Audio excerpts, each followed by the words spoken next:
Good morning. Alas 10 pa lang ng umaga pero antingkad na ng sikat ng araw. Nandito po tayo ngayon sa ating kukunan ng ating kumpay. Yan sa tabing ilog, marami pong damo dyan, makapal. Ayan, kitang-kita. Isang linggo ako ditong madidestino kasi maraming damo. Doon kasi sa atin, sa malalapit na sa Kambingan ay ubos na.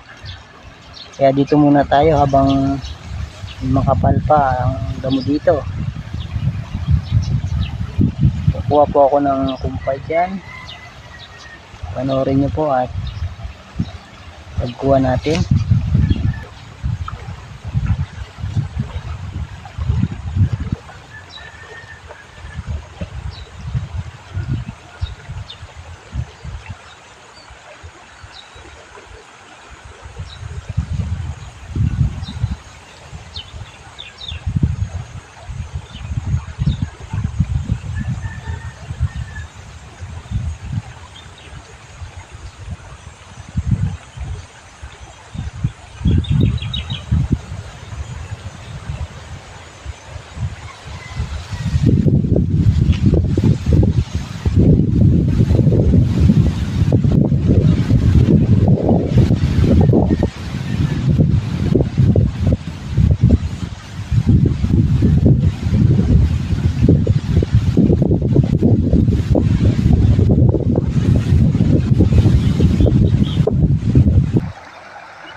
Ito po yung ilog, maraming tilapiyang maliliit na alang.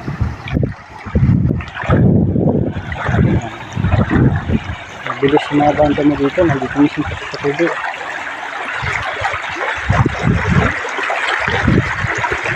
Malayo lang pero sa Kambingan kaya mahirapan sa paghahakot at sa pagkuha.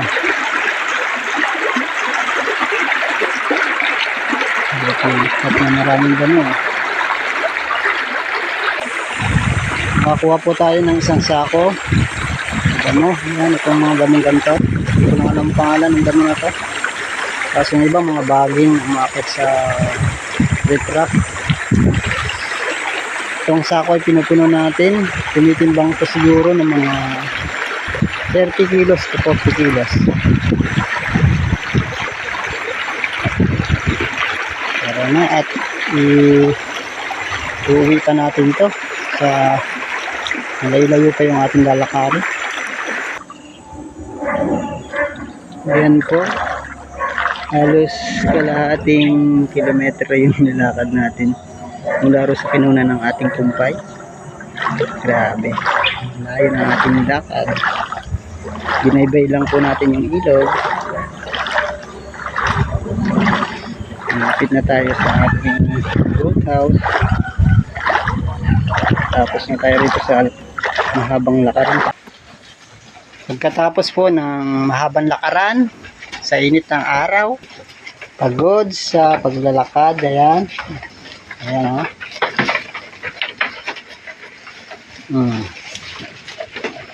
Ayan, na-stock mo naman sila ng pagkain.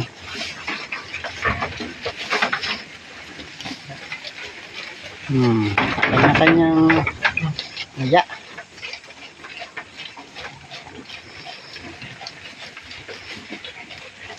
Yan, sulit ang pagod ng taga-kumpay pagka ganyan. Busog naman yung mga alaga natin. Grabe, pagod na pagod sa paglalakad. Mawawala yung pagod mo pagka ganyan malalakas naman kumain, mga busog. Yan yung bisirong isa nag-uumpisa ng manginain. Nagpa-practice ngumuya itong bisiro na to. Yung ibang bisiro ayan pa namamahinga, dede lang ang inatupag. Grabe, tatakaw pa naman ngayon ng mga inahin na yan at may pinapadede. Kailangan nating busugin para maraming gatas na ma-produce yan para sa kanilang mga bisiro. para maiwasan ang pagbabansot. Ang pagkabansot ng mga alaga nating bisiro. Kailangan suportado ng pagkain, vitamins. Hindi lang po sa kumpayan kailangan suportado, pati sa vitamins. Para hindi mabansot ang ating alaga. Kasi pag nabansot, parang native na lang.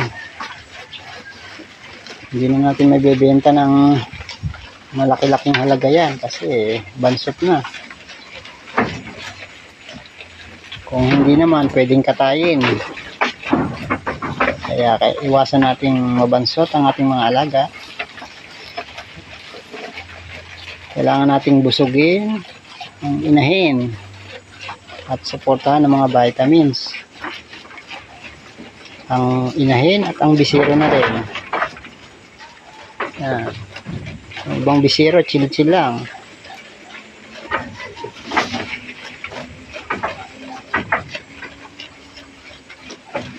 Kaya sa mga copy tracer, yan, tsaga-tsaga lang. Makakabenta rin tayo. Yan. Ito yung tubo natin, yung mga bisirong yan. Pag lumaki, pambenta. At sa mga mamimili naman po, huwag naman po sana nating baratin ng mga bibili natin. Hirap rin po kasi yung pag-aalaga, no?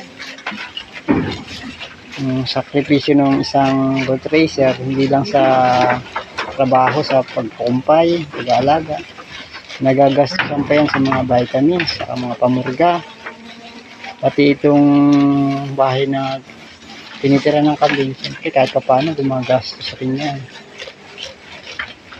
Yun naman po ay kung maaari lang, huwag natin baratin ng mga goat racer.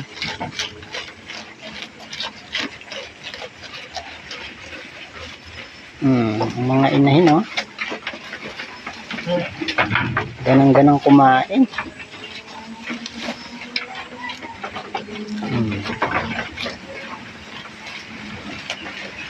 Patanghali pa lang, kaya hindi pa masyadong ano yan, namumutok ang mga tiyan. Paghapon yan, punong-puno ang mga tiyan. Stock ng pagkain sa tiyan. Yan, saglit lang sa kanila yung kinuha ko isang sako na yan. Nasa 30 to 40 kilos ang isang sako. Pero saglit lang sa kanila yan. Mga kalahating oras lang nanguya yan, ubus na yan. Diba? Hanggang dito lang po muli sa araw na to. Marami pong salamat sa panonood. Happy farming!